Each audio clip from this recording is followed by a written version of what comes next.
E aí, pessoal do sétimo ano, tudo bem com vocês? Voltando agora com mais um vídeo complementar de história, para auxílio das atividades do PET. Nós já estamos na semana 4 do PET 3, tá bom? Vou deixar os recadinhos para o final do vídeo, vou direto ao assunto da semana. Vocês já estão vendo aí na tela, mais ou menos no meio da tela, o tema é os impactos da conquista, dominação e resistências.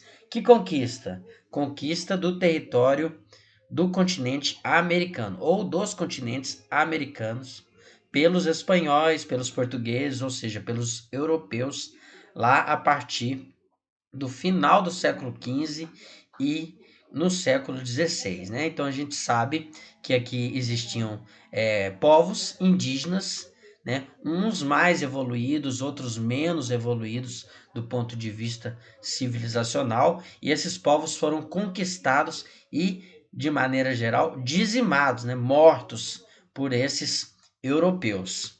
Né? Então, as atividades dessa semana começam lá na página 77. Vocês já estão vendo aí que antes da atividade tem um texto pequeno chamado Extermínio dos Primeiros Povos Americanos, é explicado pelo DNA, em que basicamente nesse texto aí está dizendo que os povos americanos de 500 a 8.000 anos atrás, os povos originários aqui da América, né, não se relacionam geneticamente com os indígenas ainda existentes. Ou seja, os índios que ainda existem, eles não têm nada no DNA deles que se pareça com o DNA desses primeiros povos americanos, né? Tá explicando aí que foi feita uma pesquisa extensa sobre isso, essa pesquisa desde 2010, e que esses foram os resultados em que eles estão chegando aí, tá? É apenas um texto ilustrativo. Vamos já lá para a atividade 1, que está no final da página 77, e ela invade a página 78. Atividade 1, o enunciado está assim. O texto abaixo é um relato de Hernán Cortés, conquistador espanhol, que foi um dos responsáveis pela conquista e dominação da civilização asteca. Leia o texto e, em seguida, responda as questões abaixo. Então, é o Hernán Cortés contando um pouco da experiência dele nessa conquista lá do México, né? Fiz com que limpassem aquelas capelas, pois estavam cheias de sangue dos sacrifícios que faziam. Em lugar de ídolos, mandei colocar imagens de Nossa Senhora e outros santos, apesar da resistência de Montezuma, que era um tipo de líder lá desses povos astecas, lá nessa região onde chegou Hernán Cortés. Voltando às palavras do Hernán Cortés. Eu os fiz entender quão enganados estavam em ter esperança naqueles ídolos, e que deveriam saber que existe um só Deus e que a este é que deveriam adorar.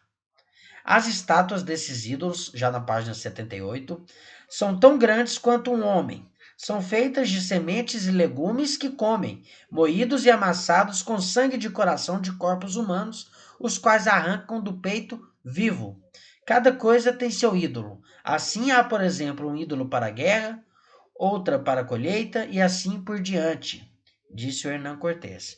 Vamos direto já para as letras aí. Letra A.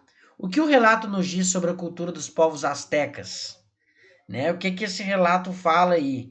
Ele fala de uma espécie de religiosidade, né? Ligado a certa espiritualidade desse povo, né? As crenças desse povo, a rituais desses povos astecas.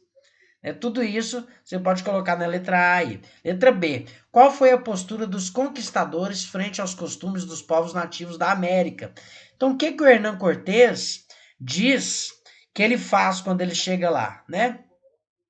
Fiz com que limpassem aquelas capelas, mandei colocar imagens de Nossa Senhora no lugar dos ídolos, né? Dessas estátuas aí que representavam deuses, né? Então aí vocês vão colocar qual a postura desse conquistador chamado Hernán Cortés, que era um espanhol, com espada em riste, que estava lá para dominar, para impor, para matar, né? E qual foi a postura dele diante desses costumes que ele encontrou lá? Letra C. O que o relato nos traz sobre a religião dos astecas? Então, é tudo isso que é parecido um pouco com o que está lá na letra A. Não é isso? A letra C é um pouco parecida com a letra A. Tá bom?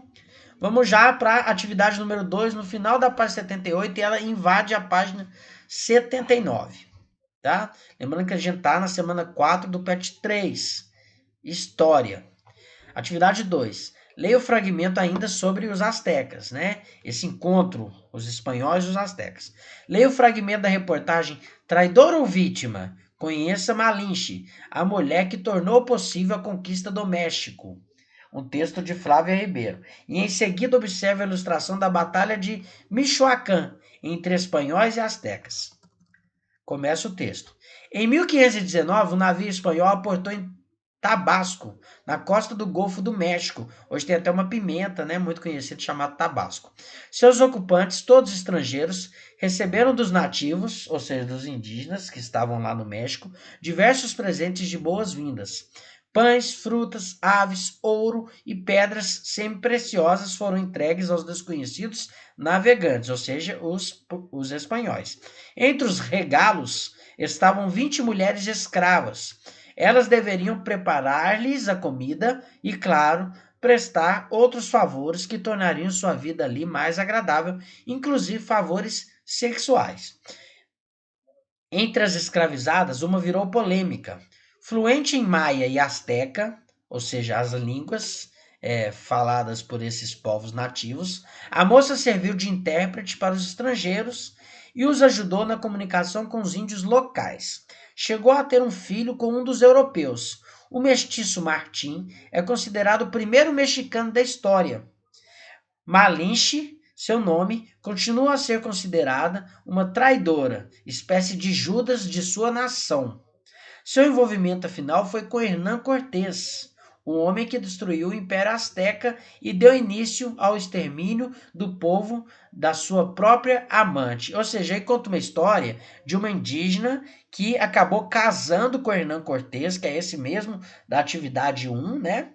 Que foi o conquistador, que foi o dominador desse povo Azteca, que é o povo da indígena. Né? E essa indígena, Malinche, é considerada traidora, porque quando o espanhol chegou lá, ela serviu ao espanhol e ajudou ele, de certa forma, a dominar aquele povo e aquela região. Vamos lá para a imagem 1.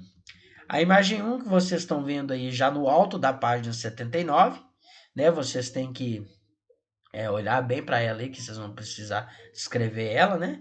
Tem pessoas aí com escudos em cima de cavalos, né? Com armas na mão. Tem uma pessoa lá no fundo que ela tá enforcada, né? Essa imagem chama Batalha de Michoacán entre espanhóis e astecas. Responda as questões abaixo. Letra A. Qual o assunto principal do texto? Qual que é o assunto do texto? O texto, então, vai contar um pouquinho quem foi Malinche. Você vai escrever qual é o assunto principal aqui. Letra B. Observe a imagem 1 e descreva o que está sendo representado nela. Eu acabei de falar aqui. Né? Então, pode até pausar, voltar um pouquinho para ver o que está sendo representado nela aí. O próprio título da imagem, que está aí na tela, né? Já ajuda vocês a responder essa pergunta, essa letra B. Letra C. Quais os grupos sociais estão representados na imagem? Então, é uma batalha entre espanhóis e astecas. Os espanhóis é um grupo de guerreiros. Os astecas não são muito diferentes disso, né? Mas tenta definir isso aí da melhor maneira possível. Letra D. Busque identificar os grupos que se enfrentam. São sempre questões muito parecidas, né? Repetidas até. Letra E. Além da guerra, quais outras formas de resistência indígena podemos identificar na imagem? É interessante isso aí. O que é uma resistência indígena, né? O que tem nessa imagem? Eu falei até da pessoa enforcada lá no fundo, né? Tô aproximando aqui da tela, tá, gente? Para ver aqui melhor. Mas vocês vão tentar identificar nessa imagem aí que tipo de situação poderia relacionar aí com a resistência desses indígenas, né? E letra F, já na página 79, quais dos dois grupos que estão em combate têm maiores chances de vitória? Justifique sua resposta. Até pela imagem lá você consegue ver que alguns grupos têm mais condições de vencer, né? Por quê? É o que tá perguntando aí.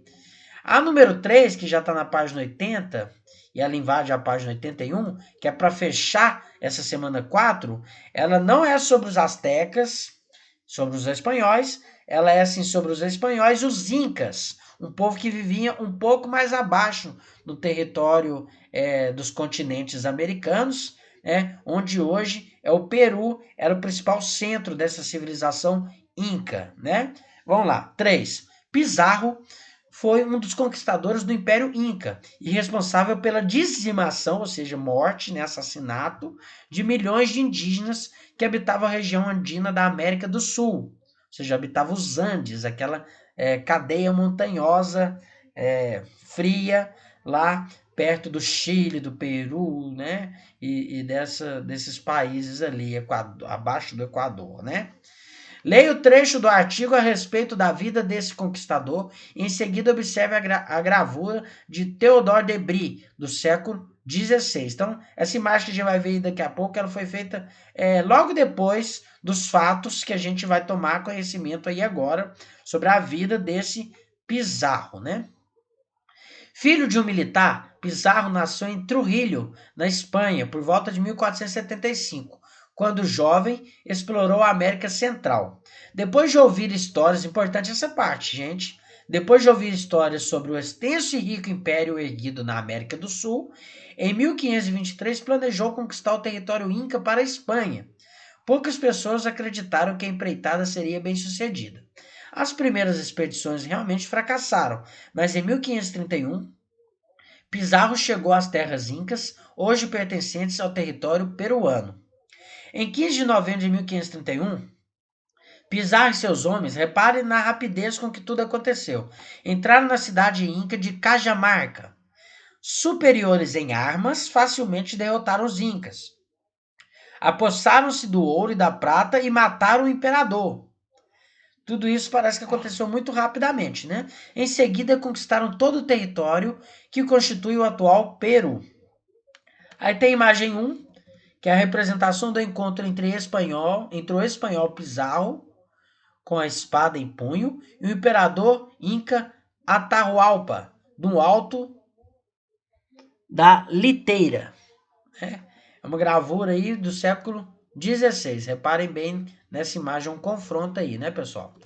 Letra A, já na página 81. Segundo o trecho do artigo, o que motivou o conquistador espanhol Pizarro a lutar contra os andinos da América do Sul? Lembra que ele ouvia histórias falando de um povo poderoso, um povo rico que vivia ao sul? Então foi o que motivou, tá aí na letra A, já estou entregando para vocês. Letra B, observe a imagem 1, o que ela está representando. Né? Aí é uma descrição da imagem, você vai ver a imagem, está aí no alto da tela agora. Né? É um confronto entre diferentes grupos. É o que essa imagem está representando. E tem um título dela para ajudar vocês. Letra C. Quais grupos sociais estão representados na imagem? Né? Quais grupos estão se confrontando ali na imagem? Letra D. No embate representado na imagem 1, quem está lutando contra quem? Então, mais uma vez, né, o Pet colocando aí questões muito parecidas, né? É quase uma repetição uma da outra. Letra E. Quais dos dois grupos tem maior número de pessoas na luta? Isso pode nos dizer que esse grupo venceu a batalha? Justifique sua resposta. Tá bom, pessoal? Ó, o vídeo dessa semana foi isso. Lembrando só que os lembretezinhos de sempre, né? Dia 2 de setembro é a data limite para entregar as atividades dessa semana 4. Quem está atrasado, favor colocar em dia, porque vai ser preciso quando as aulas voltarem de forma presencial. E lembrar sempre que aqui na descrição tem os links que vão ajudar vocês nas pesquisas para responderem às atividades. Tá bom? Um abraço a todos e até semana que vem.